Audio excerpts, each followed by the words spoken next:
This last whole year has been about G20, and I've traveled and given so many speeches all over. And I've heard so many introductions about myself that I've discovered new facets of my own personality which I didn't know myself. So I'm glad that they say that, the speaker of today is so distinguished that the less said about him, the better. But as I said, I've spoken so many times during this last 1 year in G20, so many places, that I'm like Einstein. He'd gone around giving so many speeches after he won the Nobel Prize. He'd spoken about almost 900 times in UK, and then he was invited by an American university, Columbia. And wherever he used to go, he used to be accompanied by his driver. So this driver had heard him 900 times and nobody had seen him in USA. So this driver said that, Mr. Einstein, you're a great scientist, but you're not a great speaker. Actually, I've heard you 900 times and I can give a better speech than you can ever give. So Einstein said, okay, you go ahead. And actually in Columbia, the dean introduced the driver and as Einstein, and he gave a brilliant speech. Actually, it was really stupendous speech. He spoke better than Einstein had ever spoken. And after the speech had ended, he said, now let's have a question-answer session.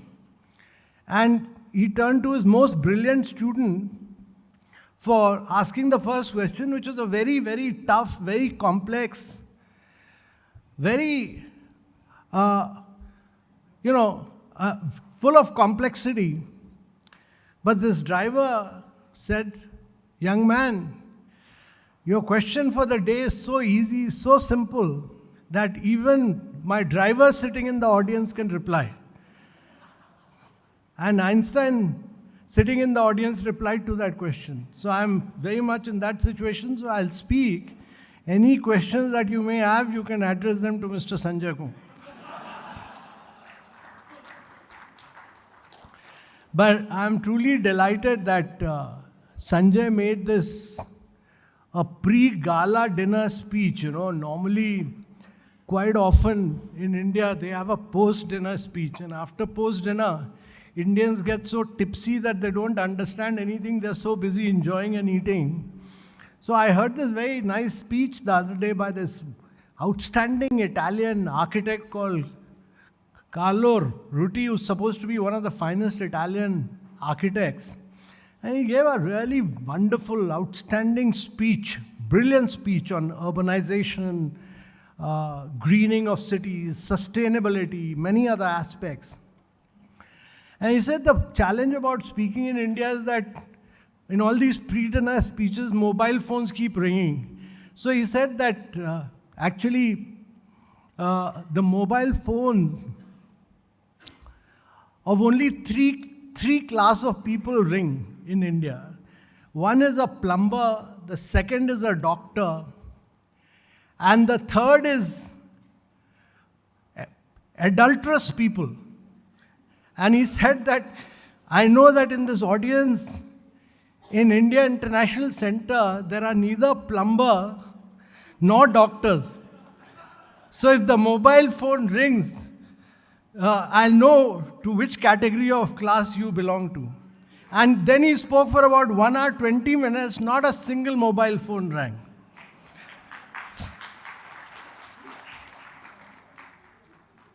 So I also hope that none of you belong to this adulterous class while I speak. So I'm truly delighted that Sanjay has taken the lead on Geospatial Artha Summit, and he's been a leading vanguard of this geospatial movement, which to my mind is a very, very critical area. It's a critical area because, geospatial data analysis involves several aspects. It involves collecting, combining, visualizing various types of geospatial data. It relates to land cover, structures, boundaries, hydrography, geographical names, transportation, elevation, many areas. Geospatial data analytics actually puts data in a more accessible format by introducing elements of time and space. And this, to my mind, is very important and critical because it makes trends regarding space and time more visually realistic, obvious than they would be if you have massive set of raw data, in file formats. And therefore, this geospatial data really helps us to identify spatial patterns and trends. It gives you a perspective of real time modeling the real world. It gives you more opportunities for segmentation. It gives you accurate predictions so that you can have better decision making. And that, to my mind, is key. That how do we have better decision making? And this is really key. I'm really glad that I'm surrounded today in the room by people who, through interventions, have made life easy. And Prime Minister's focus has been on ease of living. It's been on ease of doing business. And therefore, geospatial data is about making life easy for the average citizen on the one hand, and solving some of the most complex challenges on the other. I briefly mentioned about G20, and G20 has been a resounding success story for India. We were able to navigate several worlds of G7, of developing countries, of Russia, China, everyone together. We've emerged as a leader of the global south, but more than that, we were able to bring consensus on almost 217 issues in 83 paras, and consensus for the first time in G20 on every single issue which the world is confronted with, whether it was growth, whether it was sustainable development goals, whether it was climate action, or whether it was green development, to One Health, advancing SDGs, to early warning systems, the role of the geospatial industry in all these areas, if you look at it. Each one of these areas is omnipresent. And I've been a long-term believer that India is a country which will, in many ways, provide the roadmap for the world. We are growing at close to 7.3%. We are the fastest growing large economy in the world. We are the fifth largest economy, and in another, by 27, 28, we'll be the third largest economy, surpassing Japan and Germany both. And therefore, while we'll be growing and advancing into a $10 trillion economy by 2030, we are also confronted with very unique challenges. It's a country with a range of unique challenges. And it also gives us the opportunity to solve the challenges. And when India solves for its own challenges, it is not finding a solution for India, but it is actually finding a solution for the next 3 to 4 billion people of the world who will be moving from poverty to middle class. And that, to my mind, is very critical, that we are able to find solution at population scale at low cost. And this is critical, that if India finds a solution for the world at low cost. And while the geospatial ecosystem has always played a critical role, an important role, it was in 2021 that its started to play a very determining role in India.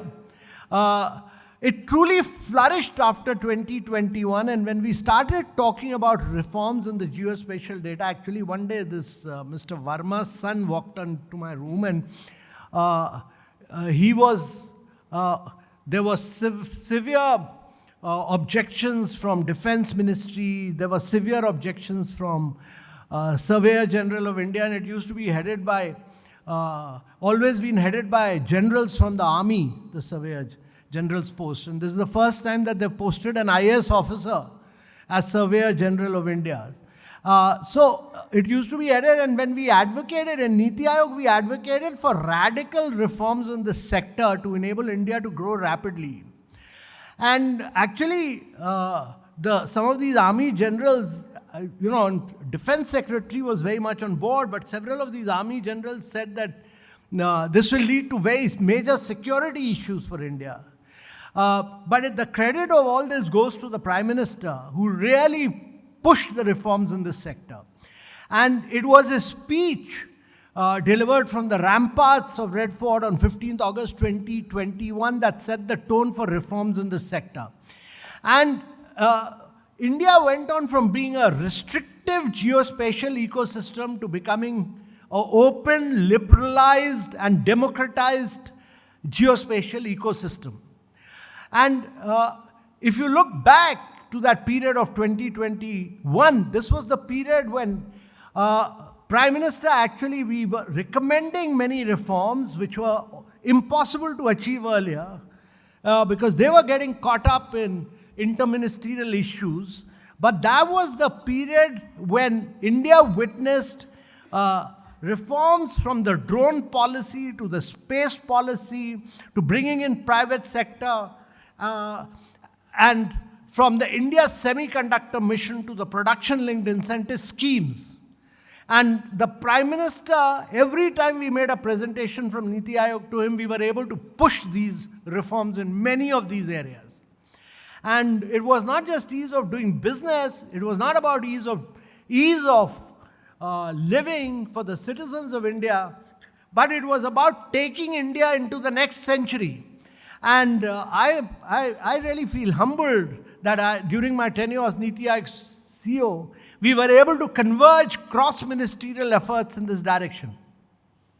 So today, if you look at all the wonderful innovations that are unfolding across the country, they are fueled by the power of reforms. The power of reforms in the geospatial sector. Look at digital twins, look at flood forecasting, look at earthquake and disaster alerts, look at building information modeling, look at street view, geotagging, digital addressing, land mapping, air quality detection, ecosystem preservation. Many of these areas have benefited from this opening up of the geospatial sector, and much more will happen as we go along, because people will realize the benefits of open technology and push for it. One of the projects that I cherish most is one day I got a call when I was CEO NITI Aayog, and the Prime Minister wanted that we use the COVID period to work around technologies where India can leapfrog, where India's growth has been held up. And he wanted it to be driven by the private sector in several areas. One of which was the Unified Logistic Integrated Platform, or ULIP. So we worked around 5 or 6 new areas, and with the private sector, this was all initiative of the private sector. We worked with them to improve, because the logistic costs in India are very high. We worked with the private sector to work on the cutting-edge platforms in the aftermath of the COVID-19 pandemic. And the aim was that India should leapfrog in the post-COVID era. And we came up with 6 or 7, but the best one was ULIP. And this was about 2020. We worked with the private sector, got them together, got them to brainstorm to solve one sector that is at the heart of all other sectors as much as the geospatial sector is, and that is logistics.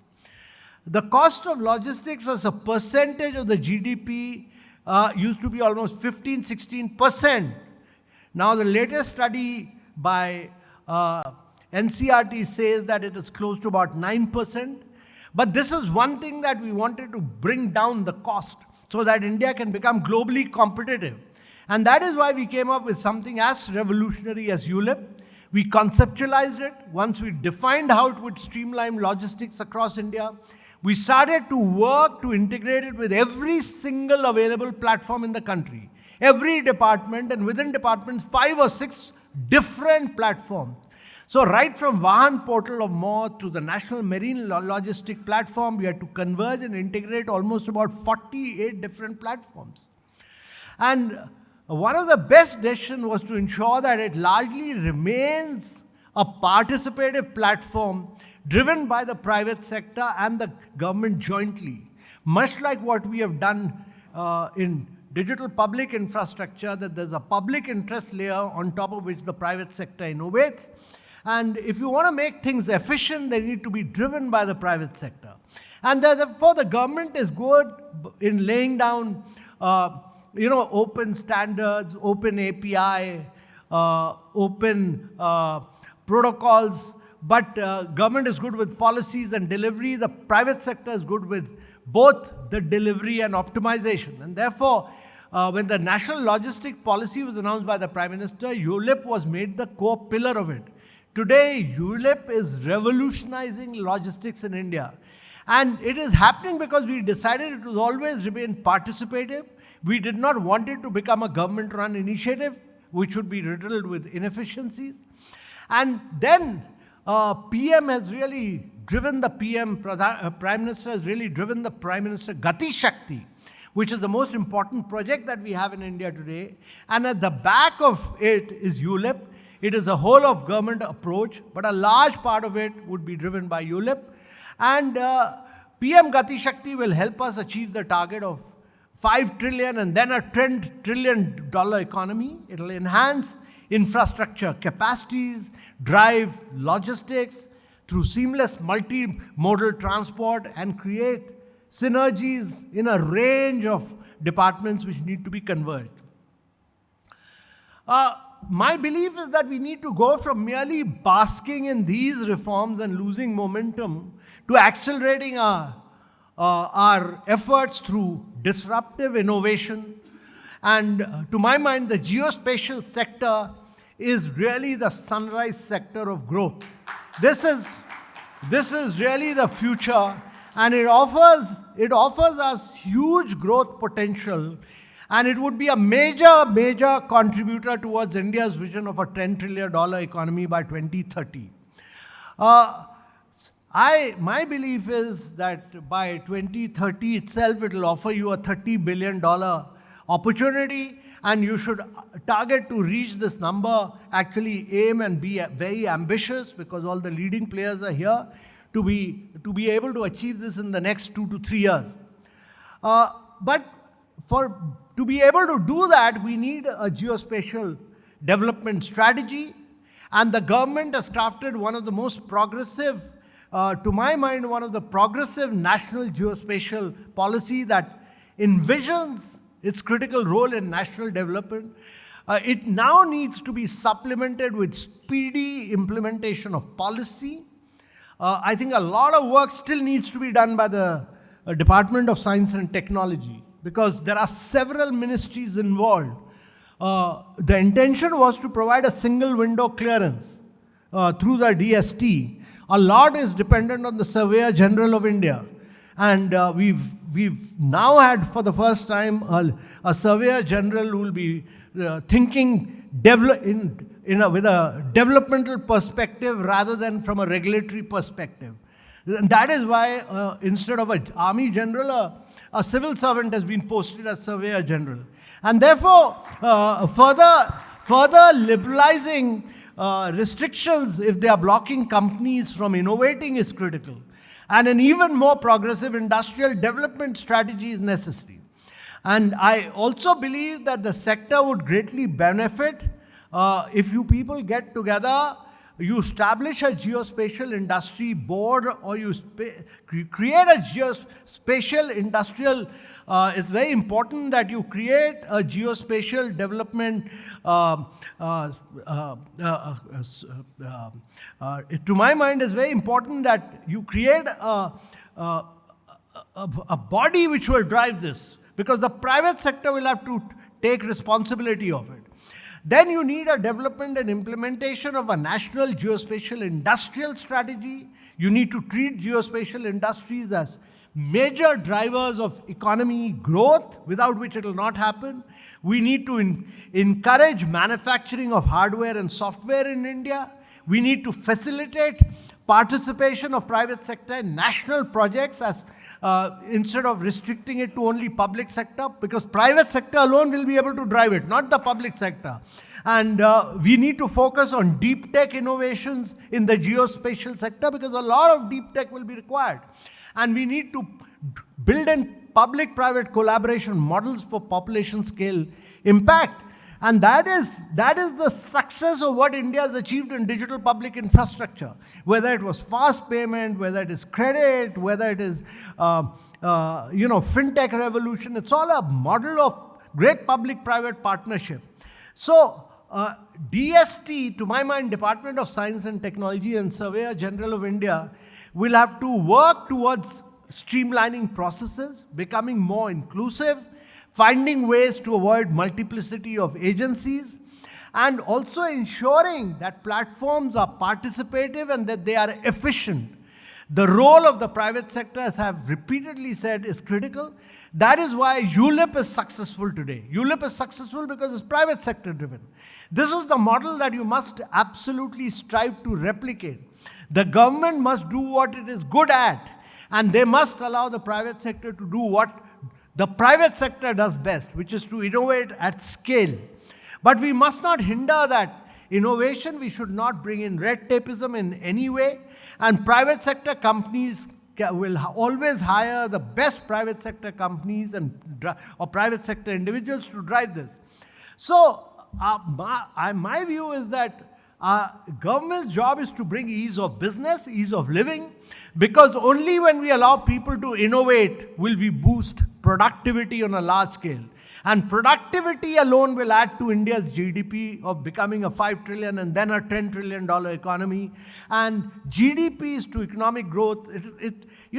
Productivity leads to GDP, which is what ULIP, geospatial mapping, all will enhance productivity. They will bring in efficiency, it will lead to GDP, GDP will lead to economic growth will lead to better life for citizens of India.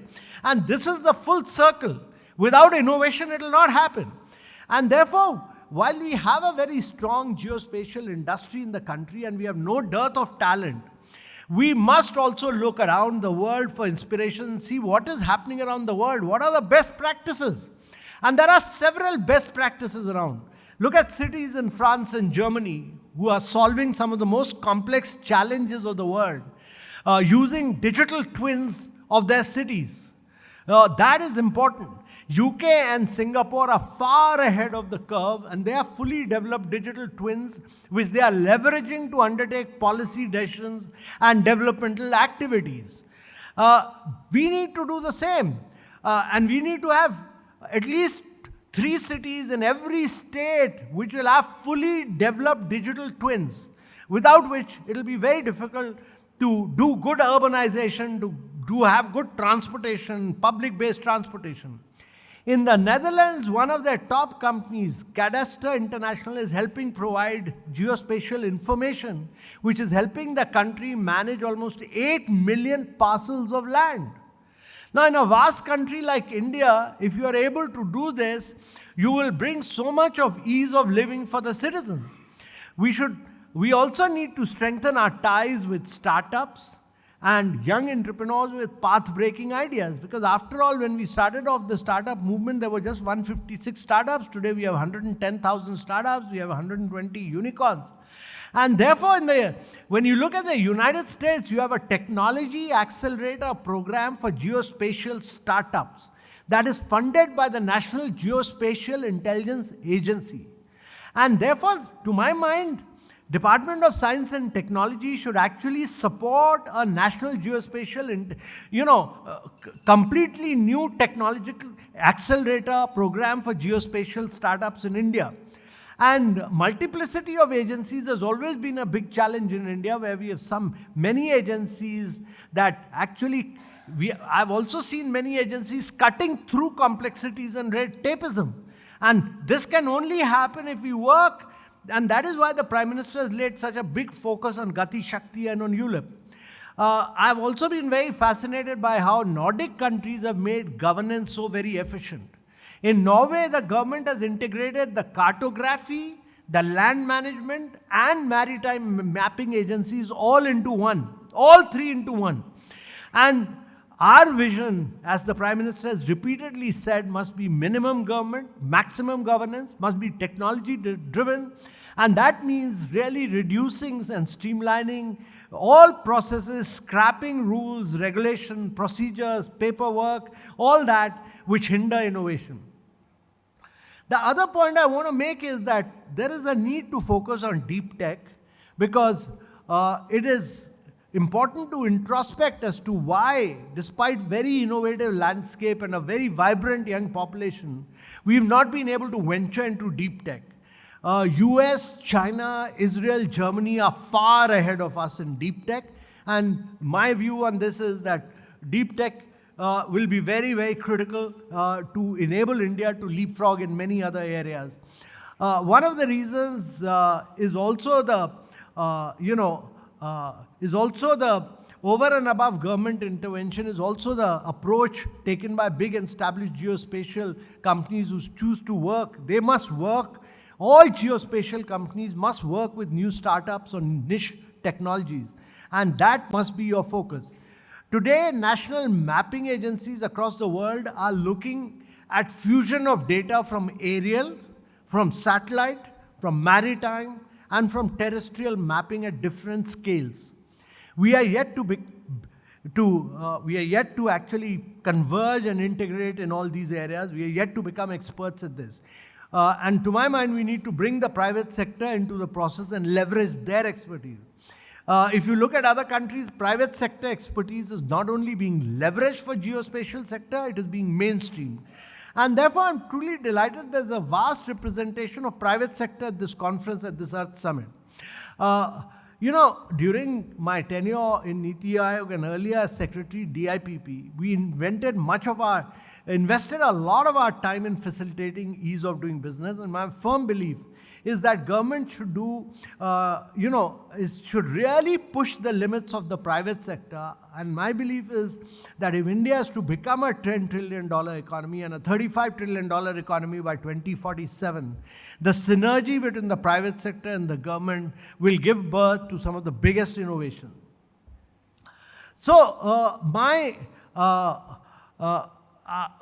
one belief is that all the private sector representatives present here is work more with the startups, see them as sources of innovation and backward integration.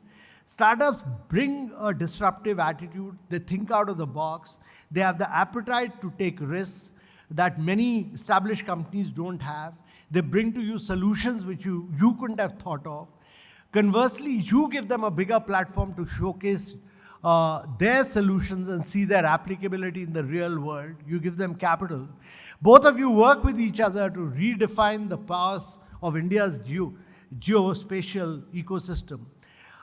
There are many challenges for us to solve for India. Climate and green development. You have this brilliant startup called Kairos in France that helps energy companies make informed investment decisions based on geospatial technologies. We need many more ideas in India. Latitude 440 is developing agri-tech solutions in Italy, leveraging geospatial data. How much water to take, how much fertilizer to use, how much will that land absorb across the country. And we need many more startups in India to help double the income of our farmers based on geospatial mapping. And IQ.io is based in India. They are helping predict hyper-local retail performances across cities in India, which is very critical, very important. Similarly, Bird's Eye View in the UK specializes in climate and natural catastrophe analytics by aggregating petabytes of meteorological data from diverse sources, including satellites, radar, and ground stations, to create a globally homogeneous data set. So, ladies and gentlemen, my biggest advice today evening before your gala dinner is to take everyone along. The geospatial industry, which has the biggest role to play in advancing India's development and the world's advancement. Because India, when it comes out with the solution, will be finding a solution for the world. And this must be based on the principles of inclusion of every single stakeholder. And you must make the startup as a very equal partner. Ladies and gentlemen, as I said earlier, India faces some of the most unique challenges, many of them relating to land, many of them relating to agriculture, many of them relating to urbanization. Next 5 decades, India will see 500 million people getting into the process of urbanization. That's like creating 2 Americas. Now, when America urbanized, geospatial mapping was not so sophisticated, it was not so advanced. Today it is. And therefore, we need to do very sophisticated level of well-planned, sustainable urbanization. What we are seeing in India as you go from Delhi to Rajasthan is all unplanned, unsustainable urbanization. So, how do you manage your water? How do you do transport-led development is all going to be a function of geospatial mapping. And if we are able to solve these problems of agriculture, of urbanization based on geospatial mapping, we will be finding a solution for the next 130 countries of the global south. And you will be exporting your technology to the global south, of which India has become a champion during G20. By making African Union a member of G20 and making it G21, India is really a champion of the global south. Our whole G20 presidency was driven around global south. And therefore, much like how we are driving DPI to the rest of the world, and the developed world and the global south are accepting it with open arms and transforming the lives of citizens, the lives of countries will be transformed by geospatial mapping from India to the rest of the world. And therefore, I encourage each one of you to leverage geospatial technologies and there will be this huge confluence of AI and geospatial technologies to solve problems of the world. AI will continue to evolve at an unprecedented pace, whether we like it or not. Its impact will be profound. And one sector that will benefit enormously will be geospatial mapping. The intersection of these 2 domains, geospatial mapping and artificial intelligence, has the potential to revolutionize how we analyze, how we interpret, how we make decisions based on geospatial data. AI has the potential to dramatically enhance the field of geospatial technology, and the intersection of AI and geospatial technology actually represents a very, very exciting frontier of innovation with the potential to transform everything from urban planning and disaster management to climate science and beyond. And I'm truly glad that Vishal from NVIDIA is here, who should play a very critical role in partnership with all of you to drive this. And ladies and gentlemen, therefore, the confluence of AI and geospatial technologies will be very unique, and India must take the lead. And when you solve for India, you're really providing a blueprint to solve for the world. That's the power of innovation for India. And India is truly the tech garage of the world, as demonstrated through DPI. And I think the next big giant leap must be taken by geospatial mapping. And what we are seeing today at India's behest, as I said, is the resurgence of the global south. So your innovation, your technology, your skills must find a way to the global south. Today, billions of aspirational people are rising up to stake their claim in influencing the development discourse of the world. We must understand this, that this year, 80% of the global growth is coming from emerging markets. According to IMF, in the next 2 decades, 2/3 of the global growth will come from emerging markets. And India at growing to be the third largest economy in the world, must take upon the responsibility of being the biggest technological disruptor in the field of geospatial mapping and in geospatial planning, and must take all its technology and innovation through its private sector to the rest of the world, particularly the global south, and become a global champion in this field by converging geospatial mapping and AI all together. Thank you very much.